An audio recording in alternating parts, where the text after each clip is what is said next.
Hey everybody, welcome back for another episode of The Overlay, a poker podcast brought to you by CCG Poker, Chicagoland's #1 live charity poker experience. Hey Brando, what's up? What up? It's the end of summer, which means it's the end of the CSOP, the Chicago Series of Poker. So what better time to talk about the subject of today's episode than when you're going into the main event weekend. Exciting times in the charity poker world here. Yeah, it's like the crown royale of the end of the summer for charity poker for us. So pretty cool. What are we going to talk about today? We're going to talk about the art of the table image. Ooh, the art of the table image. Yeah. What is table image? Can you give me like a... Man, you're just firing off into it. Yeah, We don't even talk about golf or summer or CSOP or... Nah. Geez, you just fire me on the spot here. I do want to talk about the two different satellites, but we'll get to that in a second. I want to just drop a quick, table image. I mean, Taylor Swift's engaged. We're just going to skip all the pop culture. And, Forgot about that. Table image and Taylor Swift. That's a great podcast episode for poker players. Pretty good, except for we're going to mention her for about 2 sentences. Laden's, what is it? Laden's game? How do you play? What is that? Yes. Laden's game. How many players at CCG do you think, random question, how many people do you think know Taylor Swift and Kelsey Grammer? What's his name? Travis Barker? Travis Kelce. Travis Kelce. One of the three. How many of those people do you think know that they got engaged recently? I would like a percentage or a number. Percentage of poker players at CCG. How many do you think would say, "Oh yeah, I knew about that"? I would say 81%. 81. Would you go higher, or would you just call me on that? I don't know. They're pretty popular. A lot of games where you try to think what other people would say. So it's not the actual number. It's just what you think people will say. I would say it's closer to 60%. And so you'd call me on the under 81. Yeah, under 81. And the reason being is I think it is the Trump effect. So many people in 2020 when you ask them or 2016 when they asked are you going to vote for President or Donald Trump? And the people are like, no.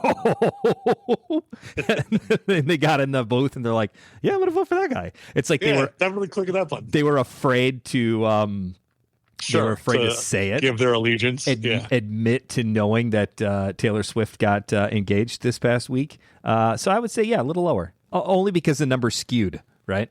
I got you. I think people would lie. Sense. They would lie about not knowing. I think so. It's truly might be 81%. Oh, it might be 90. Only 60. Yeah. If we took an actual for a free main event seat, did you know about this? And 91% people are like, yeah, of course I know. For sure. Saw it on Instagram. You would have to have somebody that doesn't have the internet. Saw it on TikTok.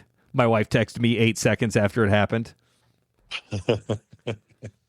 All right. Anyways, back to table image. Now that we got our 2-minute T Swift, I mean, I just don't know what she sees in that guy, but who am I? Yeah. Killa Trav is his Instagram handle. Woof. You never would think that Taylor Swift would marry that guy, but hey, who am I? How far away from retirement is he? From the NFL? Has he got 2 years left, a year left? Oh, 3 years? he's completely washed. He's basically just playing now for the fun of it. And he's 35. He's a tight end. I mean, he's old. They get beat up pretty well.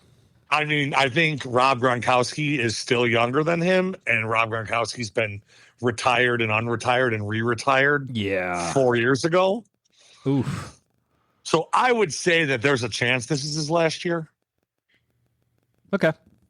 Yeah. I mean, no, he ain't playing longer than this year, and 2 more would be insane. The longest possible outcome. He might pull a Brett Favre and stay this year and next year, and then everybody going to go, yeah, you should have probably retired after last year. For sure. Maybe he's just trying to, leave on top. They win another one, and he's like, I'm out. It is hard to leave a team that's dominates pretty super well. Good. Yeah, I do get that.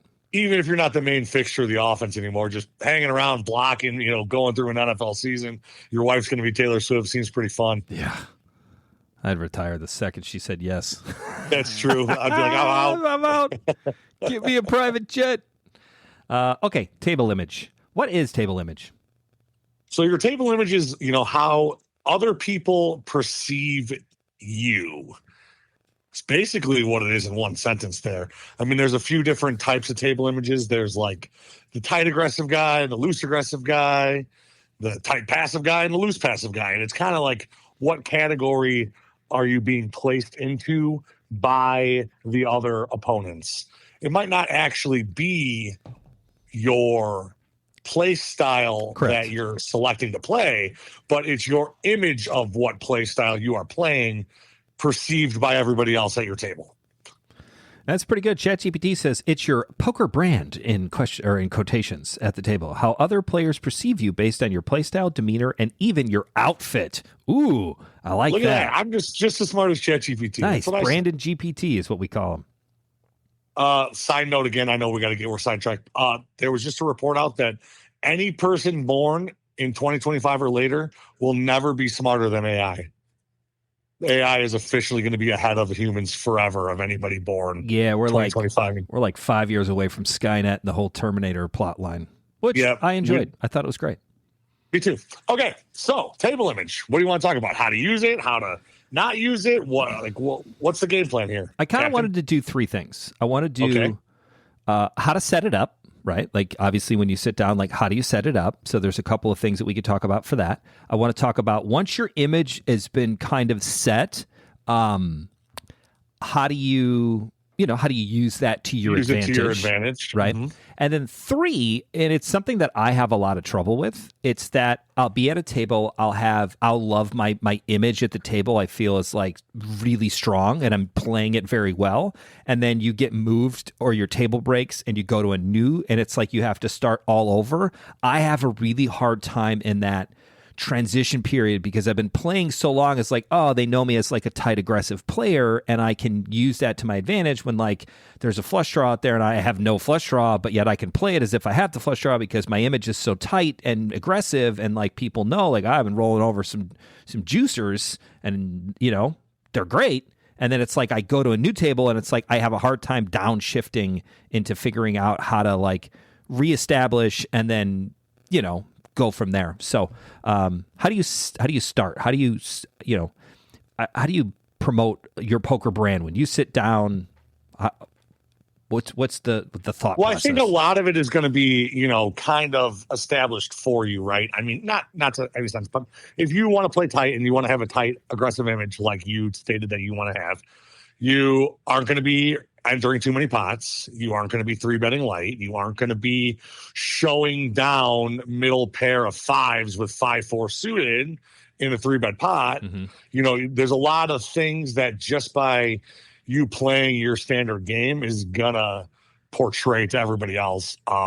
You aren't really gonna roll over, king 7 suited when you're the one to open. I mean, we're talking early in a tournament here. Yeah, absolutely. I'm assuming everyone's got 100 big blinds, 200 big blinds. I mean, if you want to establish that image, you're just gonna, play rock solid ABC poker, kind of like you got 20 big blinds, even though you got 200.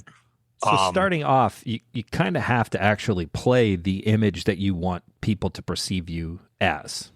Right, because the first thing they're going to do, ChatGPT's right, they might judge you on your outfit, your hat, what you're wearing. We had a podcast episode about this years ago about categorizing players and, kind of putting them into the category. I mean, that's kind of the first step of a table image if you're building it from if I'm building my player image, I'm going to have other people kind of assign me into these categories. And then whether or not I live up to that is, to be seen later. Sure. But, obviously my goal as Brandon, the poker player, is for them to put me in the wrong category for me to trick them into putting me in one category when I'm actually kind of secretly playing another category. Do you want to out yourself in the PLO game? Because we've talked about this exact scenario, how players are like, oh, they totally think I'm this, and then really I'm doing that. And yet, for sure. I mean, my whole entire goal when I'm playing in a random poker game with people that don't know me is to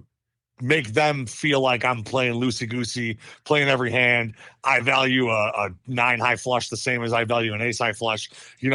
Give them the perception that, I'm all over the place. But in reality, I'm just trying to play tight and, put on the facade image that, I'm crazy and loosey goosey and can have anything, when really I'm trying to play like 80% of the time I got it, 20% of the time I don't. Right. But they think it's more like 50-50, or if it would be great if they thought 80% of the time I don't have it and 20% of the time I do, but that's a little bit to be. So that's kind of my goal, is to, have them assign me into the loose aggressive, but really I'm kind of playing more tight aggressive than they think I am. Right.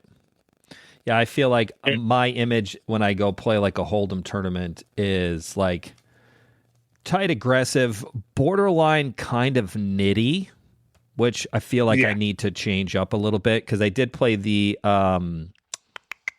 MSPT, which is now called the Major League Sports. What's it called now? No, Major Series of Poker, the tour. Did they sell the No original? idea.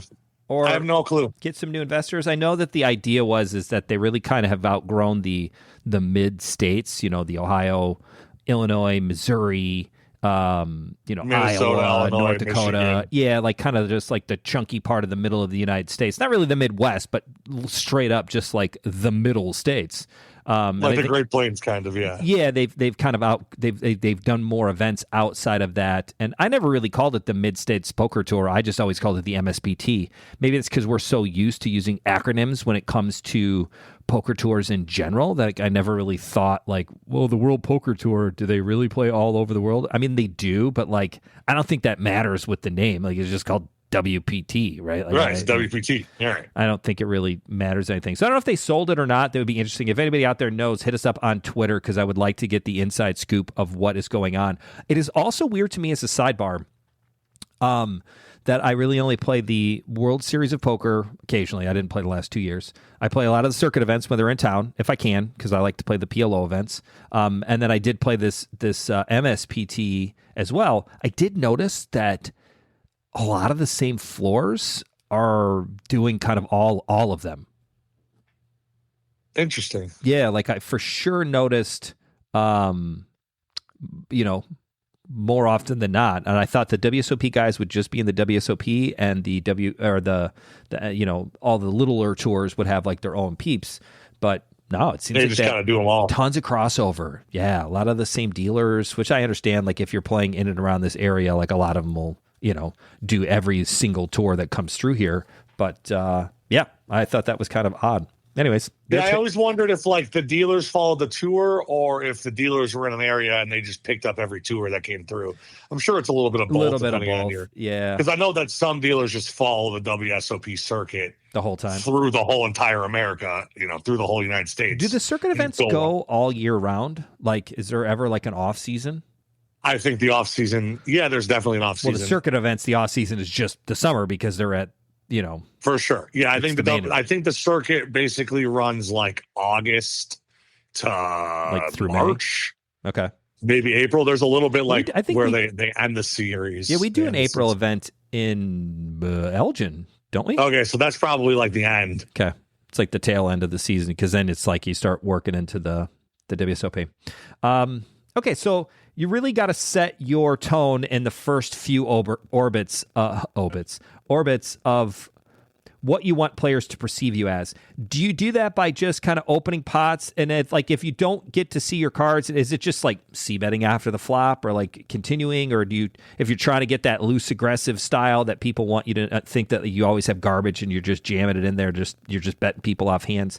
Do you have to show more cards? What's the value in like showing? Specifically, I mean, this is the one that has the most variance and the most outcomes. If you think of like a XY axis, like, the top's going to be high and the bottom's going to be high. It's a very wide range where the tight aggressive kind of just ticks up a little bit and down a little bit.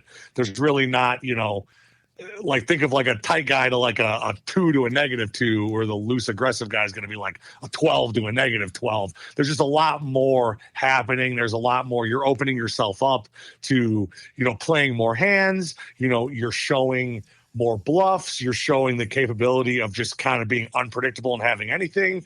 But in the same manner, I'll talk about this a little bit later, but you're going to want to use that to your advantage, where like the tight guy's not going to value bet third pair on the river because like he would just be bluffing with third pair on the river because everybody knows he's tight and he's trying to get second pair or top pair to fold.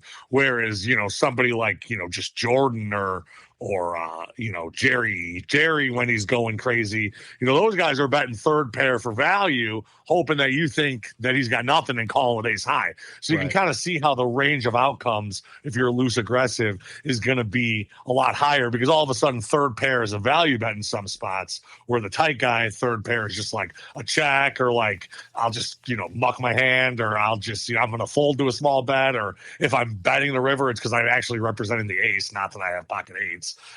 Stuff like that. And you can kind of see that the tight guys are smaller. So if you're going to be selecting the loose aggressive style, you're going to want to be, three betting more when the blinds are light, defending your big blind with 5 deuce off and then flopping a pair of twos and calling a couple streets and showing. And, just a little tiny things can go a long way to your table image and not cost you too many chips, especially early in the CCG had that the summer saver with 100K.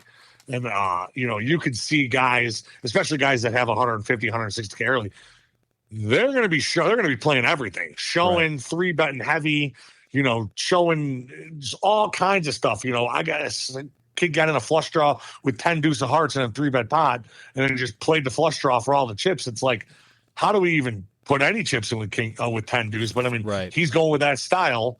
And, that style is going to be more variance, but I mean, it could pay off if you play it right in the long run. And it just takes a few of those hands to establish your image kind of forever.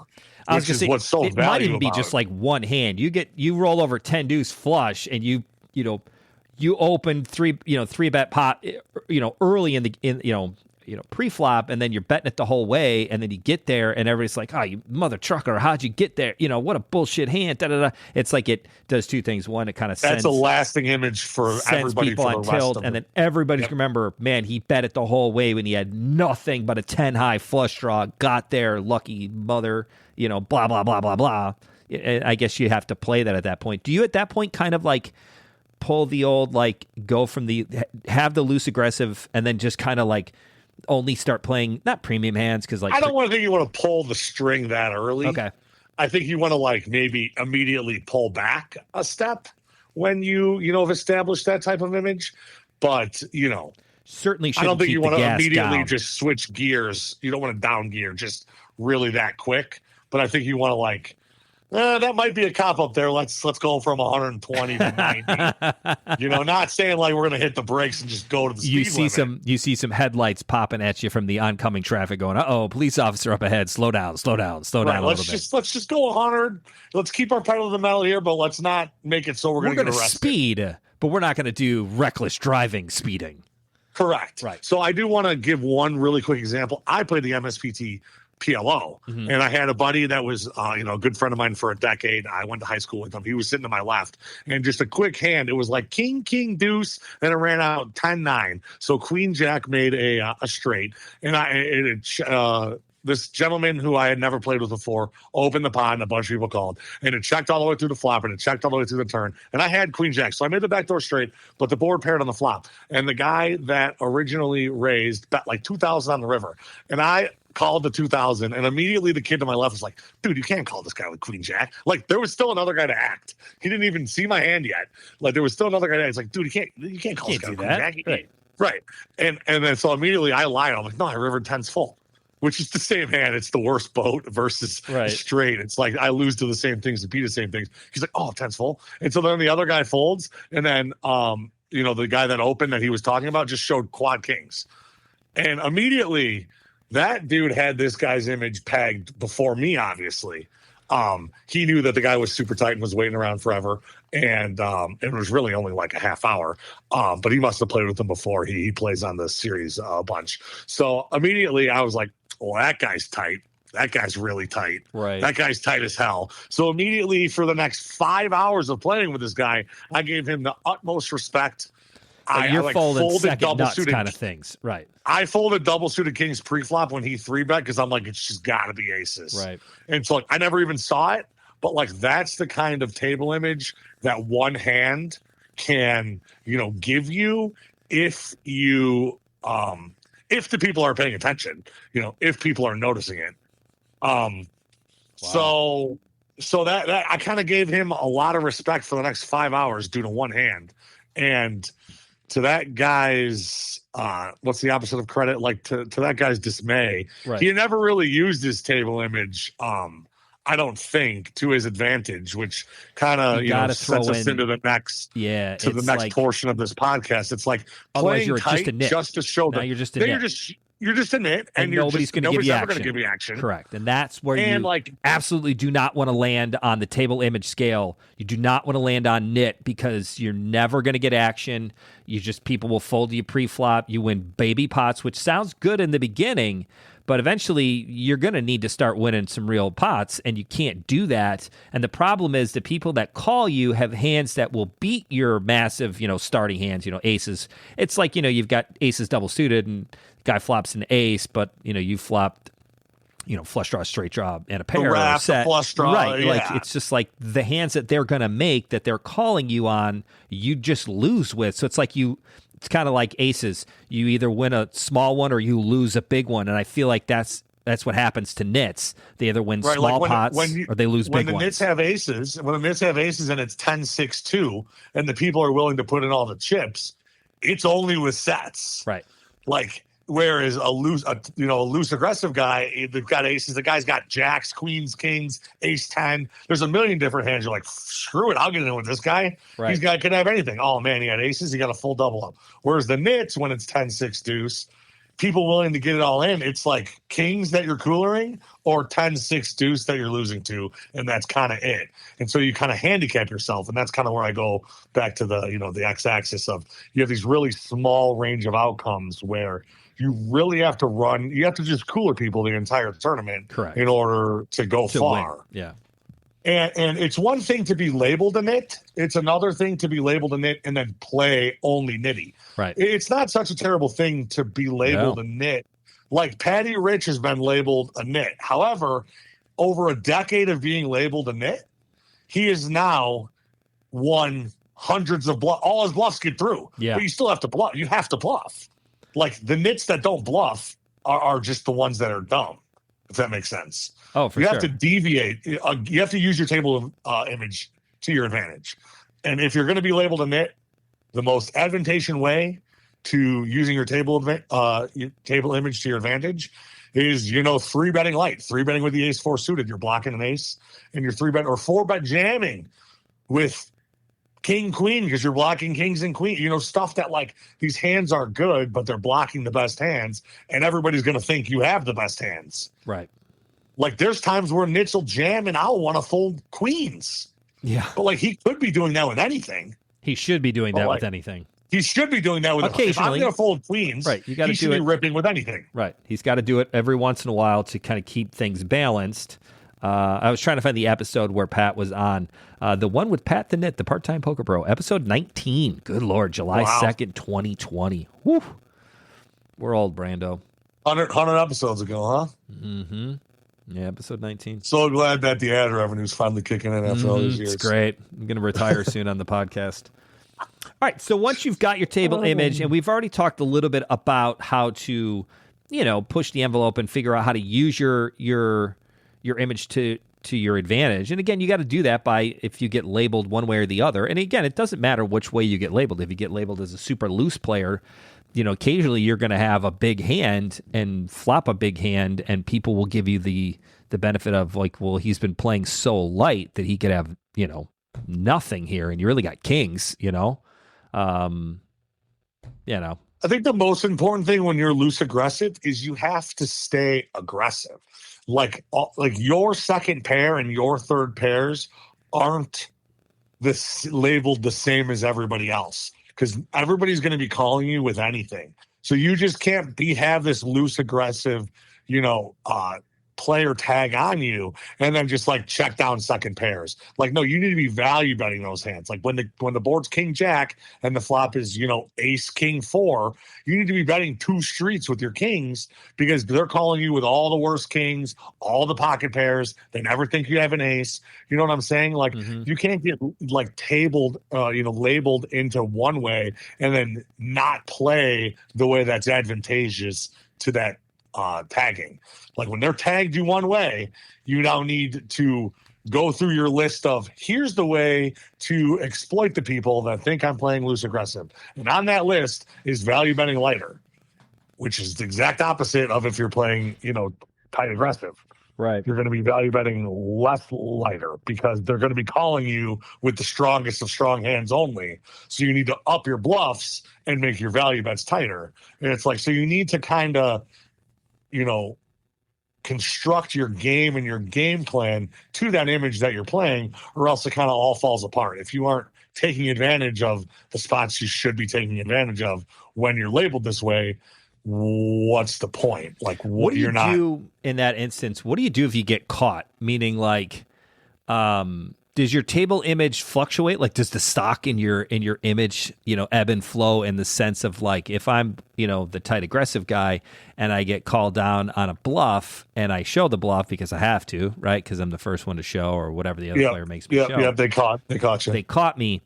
Do you have to start to realize that, well, my image now has changed slightly from this like tight aggressive player to like a little bit looser, or is that, or do they just, or do players think of like, well, he did his 1 out of 5 or 1 out of 7 times. Correct. I think it's like, oh my God, bluff. This guy can bluff. Okay. This guy can bluff. You know what I mean? And then when you get into that situation, you kind of need to, read the room as if like, man, do I just go back to being Mr. Tight Guy and I'm going to have it the next 4 times? Or like, do I do it again because they think that I bluff 1 out of 5, so certainly next time I'm going to have it. I don't know. That's so awesome because I don't really play that style, so I don't really know what to do. I don't know how to play that style. I just know how to play nitty.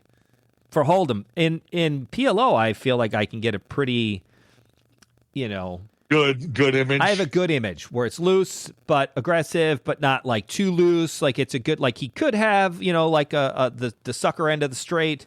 He is willing to call down with the second, with the king high flush.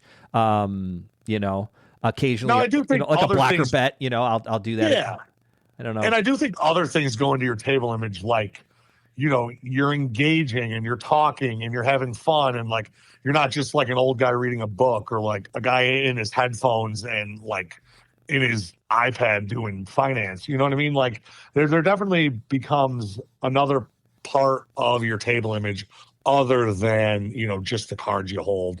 And I think, you're one of those guys where you come off like you could be bluffing, or you come off like you have the capability of just thinking your sucker straight is good here.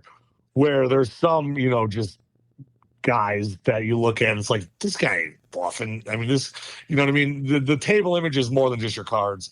And I feel like you do a good job of building your table image elsewhere, in addition to the cards you're showing with all the other stuff, the way you dress, the way you talk, the way, engagement in the game goes a long way, I think. Making my funny little remarks. Fucking making with the funny dealers. Little stupid remarks. Yeah. Greek John, he makes stupid jokes all day. He does. People think it's funny. Really, he's just a tight guy. Poker Pros, Vinny said it once. Yep. And he said, your job as a poker pro is not to win at poker. It's to entertain the fish. And as soon as he said that, I was like, wow, that's mind-blowing, because it's so true. You have to have the fish lose their money and enjoy doing it so that they come back and want to do it again. And it's like, for sure, man, this is great. Like, it's like me playing golf against a guy who's like a 10 handicap, and he had so much fun losing money to me. He's like, I can't wait to do this again. I'd be like, yes, let's do it again. Whenever you're free, buddy. Week. How about tomorrow? And I think that's a really good way to do it. It's like, if you can win money at this game and do it in a manner in which people still like you, because there are so many people I know that are really good poker players, but they're just dicks. Like, I don't want anything to do with. I don't want to be they're just not fun to play with. And I won't say anybody in particular, but I'm thinking of a few people at the top of my list. But it's like I don't want to play with him. And it's almost like if I saw a cash game and there was a seat open, I'd be like, ugh, I really don't want to play with that guy, even though I want to play. Which is such branding for them because they're making their livelihood on the game. Right. And then they're also like, making people not entertaining engage. The fish. Like you got to entertain the fish. So here's my problem. Let's get to image number three. Number three. So we've talked about setting the image, how to do so, how to at least in some points, how to be advantageous when using yours, and how to not fall into traps of where you're playing at a disadvantage by using your image incorrectly. I have two problems. One is obviously when I get moved, I'm playing 4 or 5 hours. I've got this great image at the table where I feel like I can get through some things that you know what I mean? Like I feel like I know where I'm at the table and what people are thinking of me. And then I like get moved to a whole new table and it's like I have a hard time starting over. The other problem I have is when a player gets busted at our table and a new guy sits down and it's like, well, cool, we're 9-handed. 7 of the players know what my image is, but the new guy has no idea. And it's like, it's the first hand we've been playing and it's like his second or third hand of this table. It's like, he's a total X factor. And also, in his mind, he's like, well, I don't really know how anybody plays other than this old crusty guy in the World War II hat. Like, clearly he's just fucking playing super tight, And the dipshit in the plaid pants in his pajamas, like he wants to be loose aggressive. Like, I know what those are, but I don't wear pajamas and I don't have any VFW hats. So, how do you come apart on that? Like, how do you ensure that when you're using your table image at the table, against a new player who really doesn't know, it doesn't have any info, how do you switch gears a little bit with that? It's a tough question. Or you just play the hand straight? Like you're not trying to use your image? Kind of just play the hand straight. I mean, I think you kind of immediately have to like, how would this guy judge me looking at me? Right? Like, and then kind of immediately build your table image for yourself based on his perception of you. Like, how would he perceive you? Because, like, he didn't perceive you as a World War II guy. So he knows you might not be tight, but you aren't, wearing pajamas and a crazy hat where we know you're loose. Right. So he might just put you middle of the road. So I think you just start off, you just kind of play the hand as is. You don't really. Middle of the road it. Middle of the road it. Yeah, I think that's the safest, best way to do it. And then all of a sudden when he shows up with calling your river, well, you make the nuts and you bet the river and he calls you with Thor straight, you're like, whoa, who's this guy? All of a sudden the tables turn, like maybe this guy's the Joker in the situation. But yeah, I mean, I don't really look into I don't even like think about that stuff. Well, especially this situation. Like this guy doesn't know how I play. Like I'm just gonna play the hand straight up. If I think it's a good spot to bluff, I'm gonna fire the river. And maybe the guy's a calling station. I don't know anything about him. And I'll learn something about him on the first couple hands we play together. Right. But I kind of just would play the hand straight up as is and pretend like I'm playing against an internet person that is never going to know me. In terms of moving tables, I kind of like it because like reset. You get to reset, you get to reestablish. It's kind of like going from high school to college. You can just be whoever you want to be when you show up at college. Show up on college campus, you could have been the football star in your high school and nobody would know any different if you told them that. You know what I mean? Like you get to reinvent yourself and be whoever you want to be. And as much as you lose out on them, they lose out on your image too. And I think just a fresh reset is just a net wash, in my opinion. Because that's just the way I feel about it. I think the key is that like you gotta get out of the mentality of trying to use your table image in when you don't have it. Spots, when you don't have it. Right. I mean, obviously, if you have it, then you have it. You don't have to worry about it. I'm trying to figure out like, well, I'm trying to create this story and they're not buying it, and there was no 3 books beforehand to give the the last 2 times for sure he had it. Like I said, yeah, like you value that second pair 3 times at the previous table, and people look you up with third pair and ace high. You're like, this is great. Well, you can't just go to the new table and just immediately value that third pair the first hand because like maybe the guy's just like, oh, I got top pair. Oh, you're good. Oh, this guy stinks. Top pair, no kicker. This guy's just no good. This guy's so good. You can't. You're right. You can't. Use to your advantage what was previously had and no longer have. But people always complain about moving tables, and like it's my favorite thing to do, just because you're farther and farther in a tournament. I want to move. You embrace it. I want my table to break 74 times in a tournament. Right. That means I'm pretty deep into the tournament. True. And again, you get to reinvent yourself 74 times. Correct.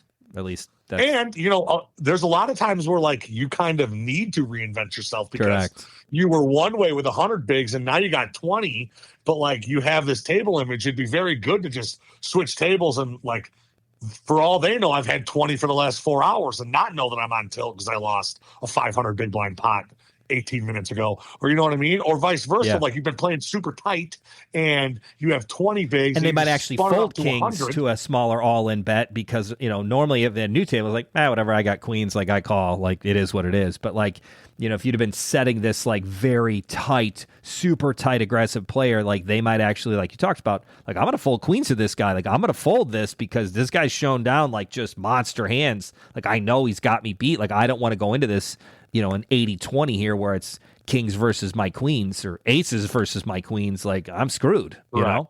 Like this guy doesn't do this with ace king. It doesn't happen, right? But when you're right at a new table, it's like, gonna have to. I tried to do that, and I was like, oh, he didn't fold to my tens on my 4-bet. And at the other table, they would have done it instantly. Instantly, they would have folded. Right. Instantly. The one guy literally asked me, like, I went all in, like, twice. It's like, man, I can't, did you get aces back to back? And I'm thinking, no. I had ace 5, king, queen. Like, I'm dying here, buddy. I'm playing short stack. That is also another thing is that you kind of get an image where it's not only about your play style, but what you're wearing. It's also your chip stack too, right? Because like if you're just a short stack, like people can just go, well, he's going to jam it here with any ace. He's got 12 bigs. Like it's just, maybe he only looked at one. So, I mean, that changes a lot of it too, which you have to kind of remember. But I don't know if that's so much table image as just like, what you should be opening with and calling. Right, just standard poker. Yeah. No matter what image you're going to be doing that. Well, when you get to a certain point, I mean, right. We got 8 bigs, almost everything's a shove anyway. So whether you're the tightest guy in the world or the loosest, you're right. You kind of only got one option. You're not really playing at that point. You're just getting some cards and hoping to see something happen. But I do think for everything that you lose with your established, you can kind of gain with your reestablished, and the fact that nobody knows anything about you. And I mean, I'm not one that is huge on like, trying to build up this, 10-hand history on every player and like pegging them for an exact, player style and then playing against them. So I feel like moving to a new table kind of helps me slightly more than it hurts me because I feel like people know more about me than I know about them. Right. So, which might not be a good thing, but for me at least, I think moving to a new table kind of gets everything just freshly started and reset. And, like I said, a reestablishment is in general good for me, no matter where I'm at in the tournament. Do you see a lot of value if you do get that bluff off to show it? I mean, is there a benefit? Like, when would that be a benefit to you? Like, should you ever be showing a bluff at the end? Be like, haha, I didn't have shit, and they just show it. I think, like, if you're a loose aggressive player and then you just reestablish, like, oh yeah, I'm super. No, look at how loose I am. I don't know. It's kind of like the opposite. Like, I want to show a bluff when I've been playing super tight just to show them that I have it in me. That's possible, yeah. Even though I'm still just going to continue to play really tight. Right. I'm not switching gears, but I want to show them that I have this capability in me, which will then maybe, I'll get a little bit of a looser call, or, they'll have tens in a spot and be like, well, this guy did just show a bluff. Like, he doesn't have to have it. I call and I show kings. It's like, ha. But, I think that's the way. And also, to the other end of the spectrum, when you're playing loose aggressive and you have a real hand, you kind of want to show that too. Like, guys, I had it here. You know what I mean? Like, I feel like you want to show when you have a hand that doesn't fit your image. I like it.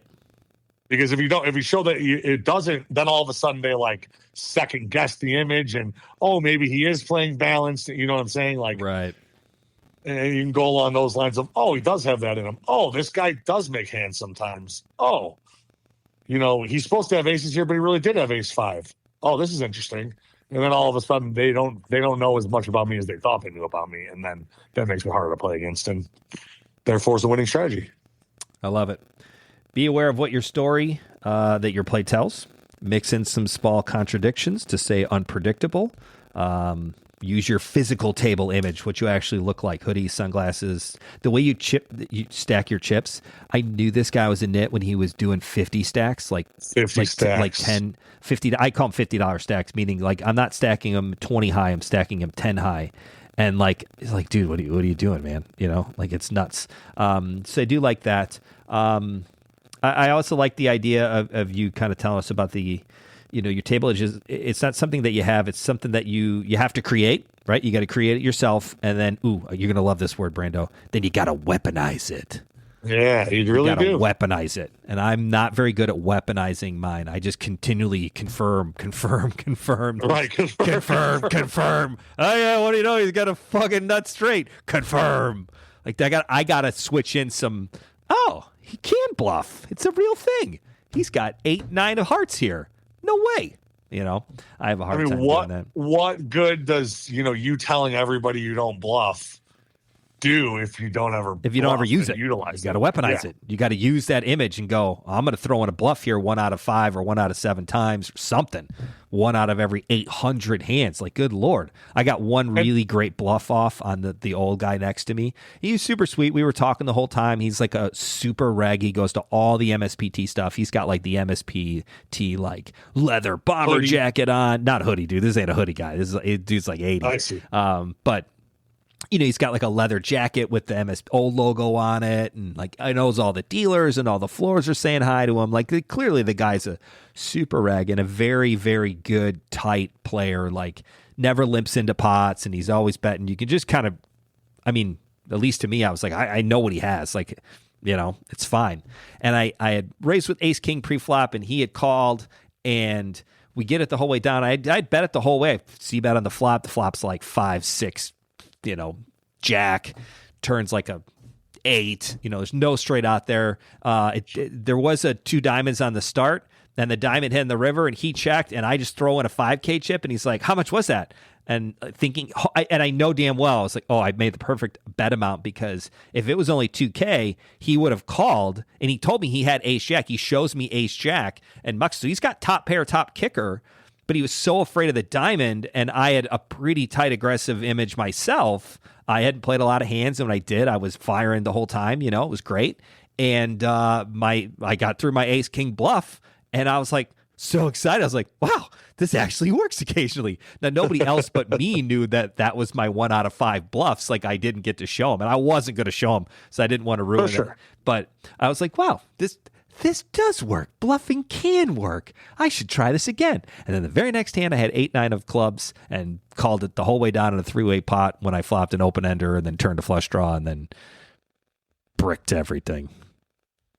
Sucks to suck. Gave it all back. So you didn't bluff. You didn't bluff the river. I should have bluffed. No, if I'd have bluffed, I'd have got called for sure. Maybe. I don't know. There was a very small value bet at the end. That's the thing about being a nit is like you have endless good spots. Like it's almost like every spot is a good spot. Yeah. Because you've been folding for 2 hours. So anytime you decide to bluff, they're gonna be like, he woke up with a hand. It's like you get endless good spots. Whereas like the loose aggressive guy, they think that every spot's your bluff spot. Yeah, so you really you're bluffing every time. It out. You got nothing. Right. So it's tough to like actually find a bluff spot where the tight guys, every single button, every single small blind, when the button or the cutoff opens, you 3-bet, they're going to be like, shit, this guy's 3-betting me? Right. Dang. I fold ace 10 suited. Right. They're like, ace 10 suited. That's ace 10 suited. Right. I know. It's crazy. Well, anyways, come and check us out this weekend. Let's do one quick bonus episode, or bonus to the episode. There are 2 satellites into the main event this weekend. Friday is your standard satellite, 4 p.m., $40 buy-in, which is 1 out of every 10 players get a seat, right? You just play down until 10% of the field. And people always ask, well, what happens if you have 43 players? 4 players would get a seat, and then the 5th guy would get whatever that difference is, which apparently would be like $120, right, for 5th place money. So there's always a percentage, the 0.3. If there's 4.3 seats that are going in, the 0.3 is going to be whatever the money value is of the buy-in. So that's just your standard satellite, which everybody loves. I think $40 is a good price range. You do have to get in the top 10%, which means you got to cash in the tournament, but you don't have to actually win the tournament. You just got to get to the cash. I'm the king of cash. I suck at winning tournaments. I can never get that end game going. It's like my chess pieces. I can't get the end game. It's like, you played great in the beginning opener and great in the middle game, but you suck at the end. It's kind of what I do in poker as well. But on Saturday at 1 o'clock, August 30th, 2025, so that we can listen to this in the future, they're doing a milestone satellite. Lay into us, Brando, what a milestone satellite is. So it's $80, which means that, in a conventional satellite, 1 in 5 would, earn a seat to the main event. Advance. However, this way, a milestone is basically, since it's 1 in 5, if you get 5 chip stacks, 5 starting stacks, if you 5x your starting stack, I know I just said the same thing 3 times. It's okay, 5x it. If you 5x it, you're in. That's it. So if you start with 20K, the second you reach the milestone of 100K in chips, stop. Bang, you're in. You're out, you're in. You're out and you're in. Right. You're out of the tournament. Your chips come out of play and you advance. You're in. And then now there's however many more spots are left. And then the next guy or gal who gets to that 5x chip stack, boom, they're out. And then that works really great until the last spot is available. And then what happens then? So chips are coming out of play. Chips coming out 102,000 is out of play, 107,000 is out of play, 101,400 is out of play. So all of a sudden there will be less than 100,000 chips in play. Right. At that point, the last man standing or gal standing with all of the chips will get the final seat. Right. Because there will be one seat left for the 91,000 in chips. Because no player at that point can reach the 5-time chip stacks because there's not enough chips in play to actually accomplish that, in which case you just played out until there's one person left. So you have to win the tournament at that point, which would be quite crazy because they're going to be like 20% of chips in play or less, and the blinds are going to be very big. Well, how many percent of chips? You're right. That's good math. Dang it. That's good math. Yeah, I think that's right. You're right. Less than 20% of the chips in the whole tournament will be in play. Correct. And the blinds are going to be at the highest they've ever been in the tournament. So it is a bit of a crapshoot at that point, but I mean, get to your 5x faster. That's all I got to say about that. Do it quicker. You don't have to worry about it. That's the episode for today. Table image, create it, weaponize it. And when you go to a new table, remember, you got to start all over. Ken, I never remember to start all over. Be wary of the new player that comes in and he doesn't quite know what everybody's table image is, so you got to play straight. Middle of the road. Right, Brando? Middle of the road. Love it. We'll catch you this weekend. Make sure you say hi if you see us at a CCG event. Other than that, thank you, as always, for listening, and make sure you follow us on Apple Podcasts or Spotify. Those are the 2 number 1 spots to listen. Or you can listen on your desktop through the website, which is weird, but it's fine, Chris. Nobody's going to make fun of you for that. We'll see you next time, everybody. Farewell, everybody. Good luck in the main event. Bye.